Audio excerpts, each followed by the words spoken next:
¿Cómo les va? Bueno, como todos los miércoles, en Las Brujas por Pacífico TV, canal 16.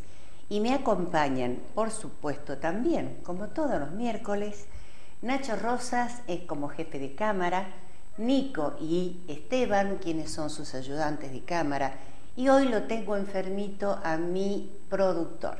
Javier Andrada está muy resfriado, los días se han prestado para que uno se desabrigue y ande por la vida danzando. Por supuesto, entonces, esto ha motivado que Javier hoy no esté acompañándonos. Pero, de todas maneras, ustedes saben que es lo mismo con todos estos ayudantes que tengo. Ya les he dicho, estoy rodeada de hombres, soy la única mujer muchas veces. Y para que ustedes se puedan comunicar con nosotros, lo pueden hacer a través de WhatsApp, al 3874-088826, 3874-150511. Estamos en Facebook como programa Las Brujas. Acá tengo una persona que habla muy bien inglés y si pronuncié mal Facebook me va a corregir en el acto. Y también estamos en Twitter en @lasbrujastv. Hoy vamos a tener una sola invitada, porque realmente hace muchísimo que no nos veíamos. Hemos tenido una relación laboral, pero más amistosa que laboral, y realmente para mí es un lujo y un placer tenerla.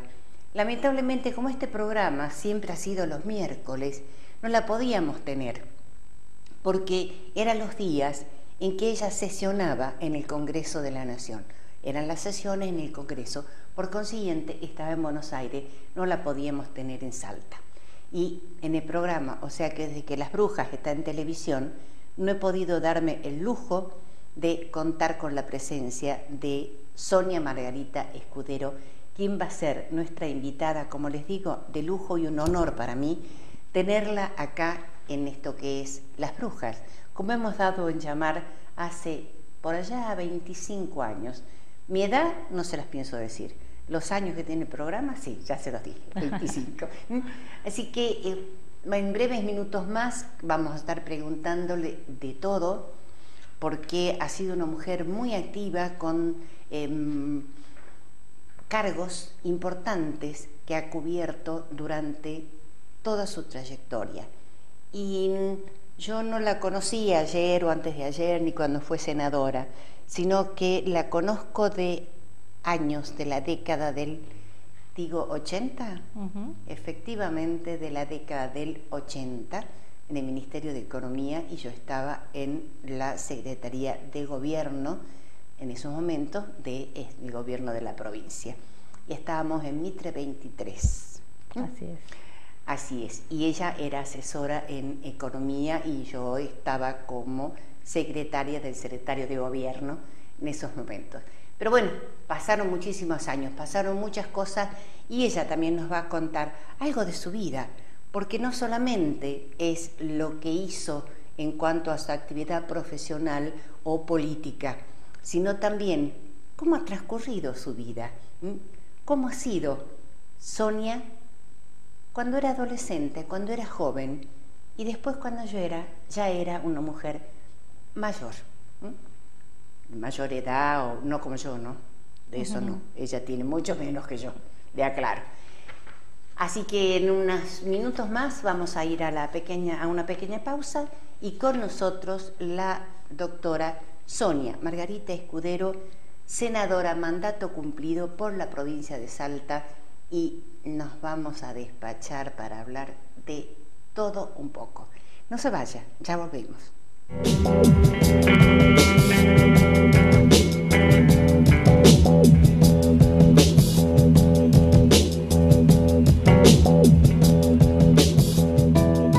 Continuamos en Las Brujas, Pacífico TV, canal 16, y les había anunciado que ya está con nosotros acá, sentada, esperando las preguntas y contestando a todo, Sonia Escudero. Sonia, qué placer tenerte realmente en Las Brujas, porque la verdad que en radio pude tenerte, pero en televisión no. Cierto, Lita, muchas gracias por la invitación, un gusto estar aquí y claro, y acordarme, ¿no?, de todo el transcurso de nuestro tiempo de la política, porque fue con la recuperación democrática, ¿no? Exactamente. Una época tan especial, ¿no?, a partir de diciembre del 83, año 84, 85, cuando los argentinos recuperamos las libertades y cuando en Salta teníamos un gobierno muy dinámico, con tantas cosas por hacer. Así que yo recuerdo con mucho cariño esa época y sin duda fue la época en que yo me enamoré de la política, ¿no?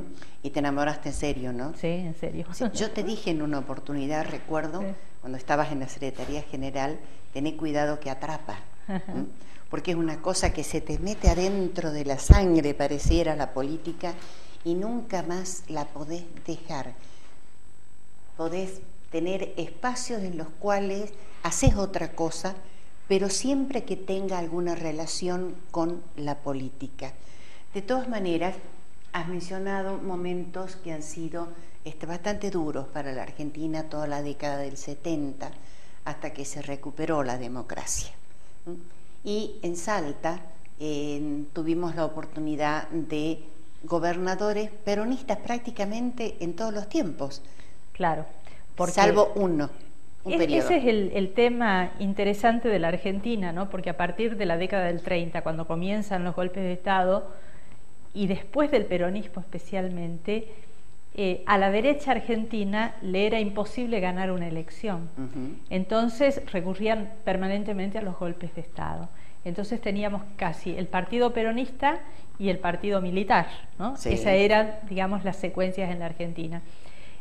Esta es la primera vez que yo recuerde en la Argentina donde la derecha, se puede decir, argentina, ha encontrado una vía democrática, partidaria, de participar y ha ganado una elección que es el actual gobierno nacional, ¿no? Es la primera vez, lo cual es muy bueno para la Argentina, porque no hace falta recurrir a golpes de Estado o a la interrupción democrática, o sea, se puede cuando se buscan los candidatos, cuando se buscan los resortes.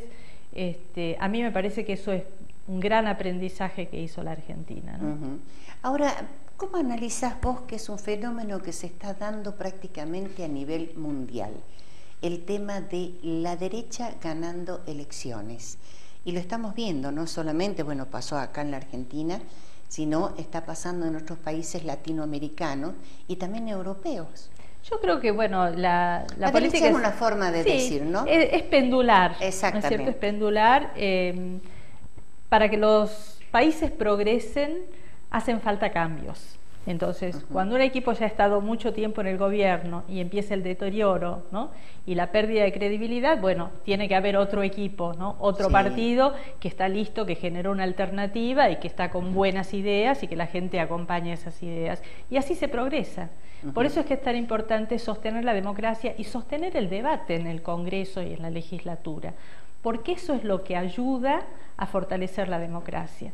Si nosotros mantenemos la pluralidad democrática en el Congreso, si nosotros debatimos los temas importantes de cara a la sociedad, digamos, de ese debate, de esa pluralidad de ideas, van a surgir las buenas leyes, que son las leyes que terminan siendo soluciones imparciales porque se ha escuchado a todos. Y esas leyes tomadas de esa manera son las leyes que la gente acata, que la gente abraza y que están para durar. Por eso a mí me parece que ese es el sistema democrático, es el mejor que existe en la medida en que se cumpla justamente con el debate público de cara a la sociedad. Exactamente, y eso es lo que permite, inclusive el debate mismo, hacer modificaciones dentro de una ley, enviarla al Ejecutivo, el cual tiene la facultad de vetarla o no. Sí. O no sé si ha ocurrido en muchas oportunidades, mientras vos fuiste senadora, el tema de haberse vetado leyes enviadas desde el Congreso. Sí, a veces se vetan. Las leyes vetadas, por supuesto, son aquellas que se toman por iniciativa de los legisladores, ¿no? Porque en nuestro sistema constitucional la iniciativa legislativa la tiene el Poder Ejecutivo, la tiene cualquier legislador, y ahora también hay iniciativa popular cuando alcanza un determinado número de firmas una iniciativa. O sea que nuestro sistema constitucional es muy, muy democrático y muy participativo.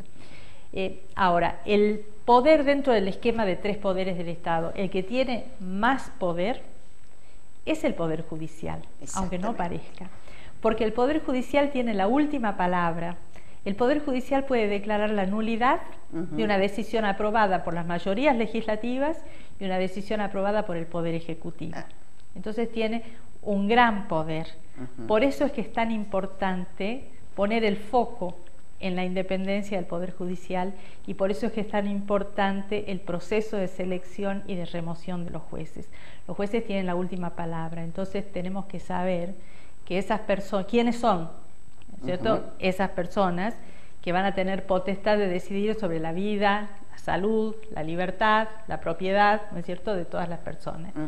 Y es justamente el poder que no tiene una legitimidad democrática porque no ha sido elegido por el voto popular. Exacto. Entonces, al no ser elegido por el voto popular, bueno, el proceso de designación es muy importante. Y es lo que ha saltado, ¿no?, hace poco acá en Salta, claro, con la cuestión de un concurso que fue declarado nulo y que ahora hay que volver a empezar. En esta semana creo que tienen que tomar la determinación. Exactamente. ¿No? Entonces es muy importante mirar y estar atentos y estar alerta. Y yo me alegro que en este caso haya habido una concursante que impugnó el concurso. Perfecto. Y me alegro también que la prensa haya comprendido, ¿no?, lo que se estaba jugando y haya sacado a la luz. Y también creo que la decisión del gobernador fue correcta, ¿no? Porque aparte generó un tremendo debate en los medios de comunicación, no solamente con periodistas que podían estar a favor o no de lo que se había realizado. Podían estar a favor o no de lo que el gobernador había hecho, o la decisión que había tomado. Pero creo que la mayoría del periodismo aprobó, vio con beneplácito la intervención del gobierno o del Ejecutivo Provincial, de Juan Manuel Urtubey en este caso, con respecto a, bueno, borrón y cuenta nueva, más o menos esa era la situación. Aquí había un hecho objetivo, ¿no es cierto?, que 2 de las concursantes conocían el tema del examen porque había sido un caso que habían tenido ellas en su trabajo. Entonces lo que faltó aquí fue, bueno, que el propio Consejo de la Magistratura investigara quién seleccionó el caso y si quien seleccionó el caso sabía que 2 de las concursantes trabajaban en la sala donde se decidió. Bueno, eso se ocultó, no salió a la luz. De todos modos, no importa. Lo que importa aquí es reflexionar cuál fue el cambio en la Constitución argentina, porque antes a los jueces, Lita, ¿te acuerdas?, los proponía el Poder Ejecutivo y el Senado daba el acuerdo. Nada más. Y nadie se enteraba mucho de quién era, ¿no?, la persona designada. En el 94, cuando se reforma la Constitución Nacional, se crea el Consejo de la Magistratura. Entonces se trata de morigerar el poder político en la designación de los jueces y que participen un poco otros estamentos. Participan los abogados, participan los jueces. En el 98 nosotros incorporamos en Salta al Consejo de la Magistratura. Y entonces aquí viene como a veces las leyes están bien, pero en los hechos hay un poco de abusos de las mayorías. Claro, el funcionamiento. Claro. Porque la ley dice del sector político 2 por la mayoría y 2 por la primera minoría. ¿Qué hicieron nuestros compañeros de la legislatura? Y digo compañeros porque son todos varoncitos, ¿no? Los que deciden. 2 por la mayoría justicialistas y 2 por la primera minoría Partido de la Victoria. O sea que era lo mismo. Lo mismo, entonces era el frente... no están cumpliendo con la pluralidad, ¿no es cierto?, que es el sentido de la ley. Como los jueces son tan importantes, necesitamos que hayan acuerdos que superen los partidos. Entonces sepamos cuál es la vida de este juez, cuál es su posición ideológica, porque digamos, quien va a decidir cosas tan importantes, no tenemos que desideologizar, todo lo contrario, necesitamos saber quién es la persona, cómo piensa, cuáles son sus valores, porque en definitiva, cuando dicte sentencia, lo va a hacer conforme a sus convicciones y a sus valores. Totalmente. ¿No? Claro. Vos sabés que tuve la oportunidad cuando trabajé con Lelia Chaya, que era diputada nacional.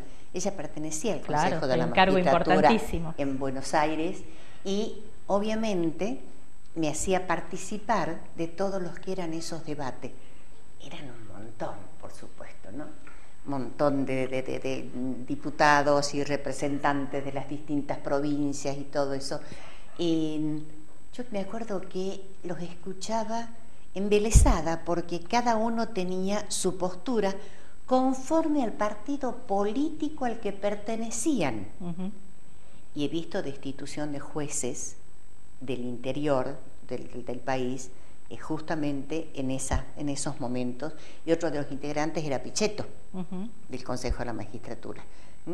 Y era muy, muy, muy importante las posturas de cada uno, y se debatían muchísimo y también discutían entre ellos sus posturas, y defendiendo, uno se daba cuenta que defendían realmente a la persona a la que tenían que juzgar, cuando eran de su partido, y como que la lapidaban cuando eran del otro partido. Claro, por eso está el componente político, pero además están los representantes de los jueces, los representantes de los abogados, y en el Consejo Nacional los representantes de los académicos, que un poco entonces se hace esa mixtura de lo que es político y lo que no es tan político, porque tenemos que ver, bueno, que el funcionamiento sea correcto. Y la otra cuestión que es muy importante es que se transparenta, porque al generarse esos debates se obliga a transparentar de qué se trata el tema. Exacto. Entonces, el debate es lo rico, porque el debate exige esforzarse en los argumentos para convencer al otro, para ganar la votación. Y entonces, en ese debate de argumentos es cuando la conclusión sale con bastante imparcialidad, porque es muy difícil en un debate abierto y público defender lo indefendible. Totalmente. Así es. Te propongo una pausa y volvemos en unos minutos. No se vaya de ahí, ya volvemos.